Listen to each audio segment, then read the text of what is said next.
ଲୋକମତ ସଂଗ୍ରହ କରିବା ଏବଂ ବିଶେଷ କରିକି ଏଇ ଯେଉଁ ପ୍ରାକ୍ ବଜେଟ୍ ପ୍ରସ୍ତୁତିର ଅବସରରେ ଆଜି ଯେଉଁ ସ୍ୱତନ୍ତ୍ର ଭାବରେ ବୈଠକ ଡକା ହୋଇଥିଲା, ଯେଉଁମାନେ ଅର୍ଥନୈତିକ ବିଶେଷଜ୍ଞ ଅଛନ୍ତି, ପୂର୍ବତନ ଅର୍ଥମନ୍ତ୍ରୀମାନେ, ପୂର୍ବତନ ଅର୍ଥ ସଚିବ ଏବଂ ତା ସହିତ ଅନେକ ବିଭାଗର ବିଭିନ୍ନ ବର୍ଗର ବିଶେଷଜ୍ଞମାନଙ୍କୁ ଡକା ହୋଇଥିଲା। ତାଙ୍କ ସହିତ ଡିଟେଲ୍ସ ଆଲୋଚନା ଆଜି ହେଇଛି ଏବଂ ସେଥିପାଇଁ ଯେଉଁମାନେ ଆଜି ଏଠି ଅତି ମୂଲ୍ୟବାନ ସଜେସନ୍ ବା ପ୍ରସ୍ତାବମାନ ସବୁ ଦେଇଛନ୍ତି, ସେଥିରେ କିଭଳି ଭାବରେ ଆମ ବଜେଟ୍ ଲୋକାଭିମୁଖୀ ହୋଇପାରିବ। ଏ ବଜେଟ୍ ଲୋକଙ୍କର ବଜେଟ୍ ହିସାବରେ ଗତ ବର୍ଷ ଚଳିତ ବର୍ଷରୁ ତା କାର୍ଯ୍ୟକାରୀ ହେଉଛି ଏବଂ ଆସନ୍ତା 2025-26 ଆର୍ଥିକ ବର୍ଷରେ ମଧ୍ୟ କିଭଳି ଭାବରେ ହୋଇପାରିବ।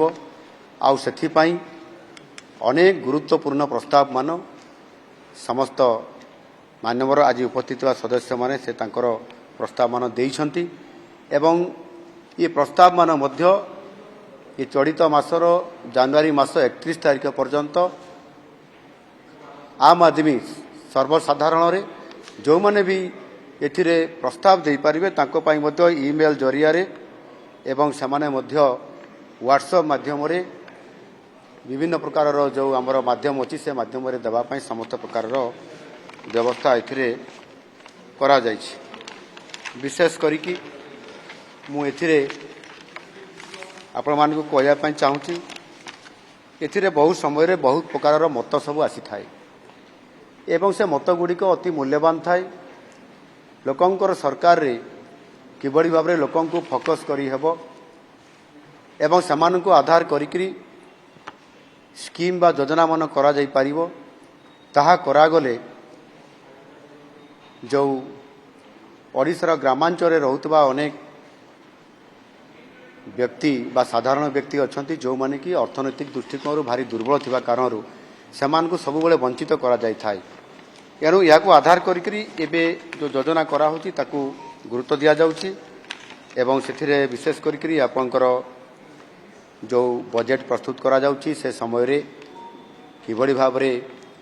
ରାଜସ୍ୱ କେମିତି ବୃଦ୍ଧି ହୋଇପାରିବ ଏବଂ ଯେହେତୁ ନୂଆ ନୂଆ ଆମ ସଂକଳ୍ପ ପତ୍ର ଅନୁସାରେ ତାକୁ ବଜେଟ୍ করে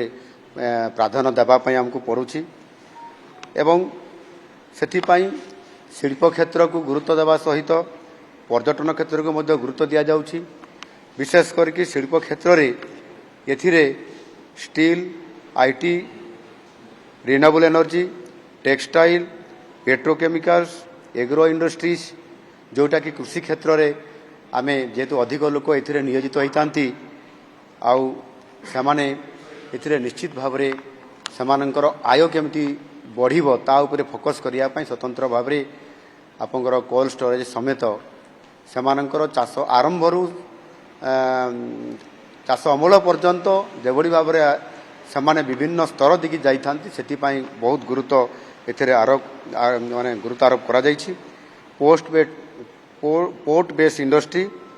ଏବଂ ଆଇଟି ସେକ୍ଟରରେ ମଧ୍ୟ ଆଉ କିଛି କ୍ଷେତ୍ର ଅଛି ଯେଉଁଟାକି ସେମିକଣ୍ଡକ୍ଟର ଭଳିଆ ଏହାକୁ ବହୁତ ପ୍ରାଧାନ୍ୟ ମଧ୍ୟ ଦିଆଯାଉଛି। ଆପଣମାନେ ଜାଣିଥିବେ ସମସ୍ତେ Utkarsh Odisha make in Odisha conclave 2025 January 28 ଏବଂ 29 ତାରିଖରେ ହେବା ପାଇଁ ଯାଉଛି ଏବଂ ମାନନୀୟ ପ୍ରଧାନମନ୍ତ୍ରୀ ମଧ୍ୟ ଇଏ ଯେଉଁ ଆମର ଇନଭେଷ୍ଟର୍ସ ଯେଉଁ ସମିଟ୍ ହେଉଛି ସେଥିରେ ସେ ଯୋଗଦାନ ବି କରୁଛନ୍ତି। ଏଥିରେ ସେଥିପାଇଁ ବିଶେଷ କରିକି ଓଡ଼ିଶାରେ କିଭଳି ଭାବରେ ଆମର ଜିଡିପି ବଢ଼ିବା ସହିତ ଆମେ ଶିଳ୍ପ କ୍ଷେତ୍ରରେ ଅଧିକ ପ୍ରାଧାନ୍ୟ ଏଇଥିପାଇଁ ଦେଉଛୁ, ସେ ଶିଳ୍ପ କ୍ଷେତ୍ରରେ ମଧ୍ୟ କୃଷିକୁ ପ୍ରାଧାନ୍ୟ ଦିଆଯାଉଛି। ବହୁତ ବଡ଼ ଗୋଟେ ସୁଯୋଗ ଅଛି ଆମ ପାଇଁ। ଇନଭେଷ୍ଟମେଣ୍ଟ ବଢ଼ିଲେ ନିଶ୍ଚିତ ଭାବରେ ଆର୍ଥିକ ସ୍ଥିତି ସୁଧାରିବ ଆଉ ତାହାଦ୍ୱାରା ଗ୍ରାମାଞ୍ଚଳର ସାମାଜିକ ଆର୍ଥିକ ବ୍ୟବସ୍ଥାକୁ ସଜାଡ଼ା ଯାଇପାରିବ। ଆଉ ସେଥିପାଇଁ ମଧ୍ୟ ବିକଶିତ ଗାଁ ବିକଶିତ ଓଡ଼ିଶା ଏଭଳି ଏକ ଗୁରୁତ୍ୱପୂର୍ଣ୍ଣ ଏକ ଯୋଜନାକୁ ଆମେ କ୍ୟାବିନେଟ୍ରେ ପାସ୍ ହେଲା ପରେ ତାକୁ ଆମେ ଶୁଭାରମ୍ଭ କରିବା ପାଇଁ ଯାଉଛୁ। ଆଗାମୀ ବର୍ଷମାନଙ୍କରେ ମଧ୍ୟ ଗୋଟିଏ ଗାଁରେ ତାର ଆର୍ଥିକ ସ୍ଥିତି କିଭଳି ଭାବରେ ମଜବୁତ ହେବ ସେଥିପାଇଁ ତାହାର ଆର୍ଥିକ ବ୍ୟବସ୍ଥା ସହିତ ସେ ଗାଁର ଲୋକମାନେ ଆଉ ସବୁବେଳେ ସହରକୁ ଆସିବେ ନାହିଁ, ଗାଁରେ ଗୋଟେ ଆୟର ସୋର୍ସ ତିଆରି ହେବ, ତା ପାଇଁ ମଧ୍ୟ ଏ ବିକଶିତ ଗାଁ ବିକଶିତ ଓଡ଼ିଶାରେ ଏଥିରେ ସମ୍ପୂର୍ଣ୍ଣ ଭାବରେ ଫୋକସ୍ କରାଯାଉଅଛି। ଆଜି ଅତି गुरुत्वर सह जो माननीय सदस्य मैंने प्रस्ताव गुड़िक देइछन्ति सेथिरे बजेट्र सबु दिग को एथिरे गुरुत्व आरोप करा जाइछि जो थिरे कि संपूर्ण भावरे एथिरे श्रमिक हो चाषीटीए हो एवं जो माने निजुक्ति क्षेत्र रे बहुत आशा बांधी जे आमको निजुक्ति मिले आम परिवार भाग्य बदलिब सेथिपाई उभय इंडस्ट्री सेक्टर रे जेते बेले इन्वेस्टमेंट बढ़िबो आमे जो 5 लाख कोटी टंकार इन्वेस्टमेंट कथा कहूँ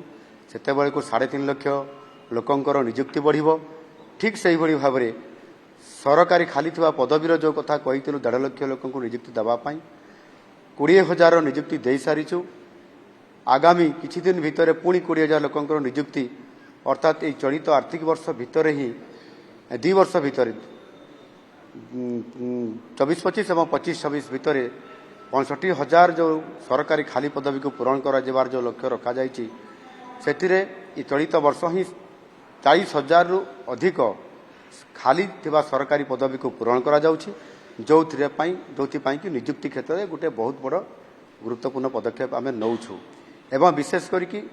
आमर किछि प्रोजेक्ट गुड़िक आमर HLC माध्यम आम ताकू अनुमोदन करिछु सेतिरे 2.5 लाख कोटी टंकार पुंजी ऑलरेडी ताकू आम अनुमोदन दे सारिछु ताहार कार्यक्रम आरंभ होगा जाउछि सेतिरे मध्य 1,10,000 जॉब क्रिएट करा जाउछि जोथिरे कि आम ओडिसार प्राधान्यता अच्छी सामाने एथिरे जॉब करने सहित निजुक्ति क्षेत्र में गोटे बहुत बड़ धरण पदक्षेप नापी जाऊँ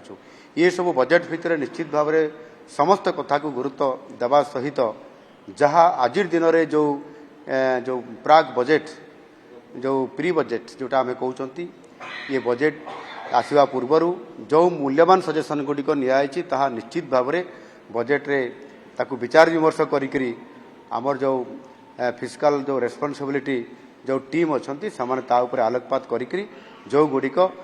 निश्चित भाव में ओडिशार जनसाधारण दरकार हो ताकू फोकस करी रखा एवं समृद्ध ओडिशा एवं नुआ ओडिशा करिवार जो योजना रखा जाइछि ये 5 वर्ष भितर आमको समस्त कार्यक्रम को आमर संकल्प पत्र आधार रे एवं लोकंकर प्रस्ताव आधार रे ताकू संकलित करके जो कार्यक्रम मान करा जाउछि निश्चित भाव में आसंता बजेट एक पूर्णांग बजेट जिते आसो आपण मैंने जापर निश्चित भाव में लोकंकर ये बजेट एथर आहरी अधिक रुधिमंत होकर लोकंकर सामना को एवं आपण मान सामना को आसी पारिबो। धन्यवाद।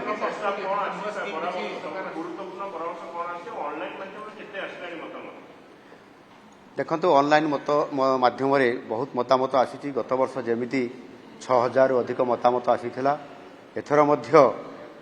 सही अनुरूप मतामत आसूची गत वर्ष अपेक्षा ए वर्ष आहरी अधिक मतामत आसीबो बोली आमे अनुमान करूछु जेहेतु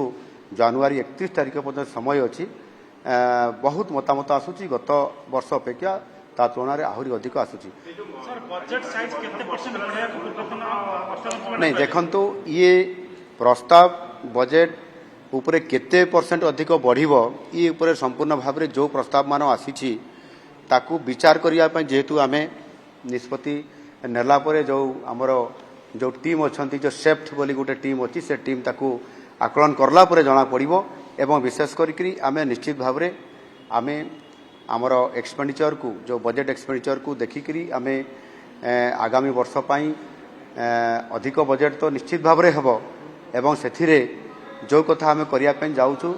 ताहा आउरी अनेक योजना आमे ताकू शामिल करिवु जो थरे कि बजेट रो परिमाण निश्चित भाव में वृद्धि हेबो एवं यथा समय आपण माने ताहा निश्चित भाव में जानि परिबे। धन्यवाद।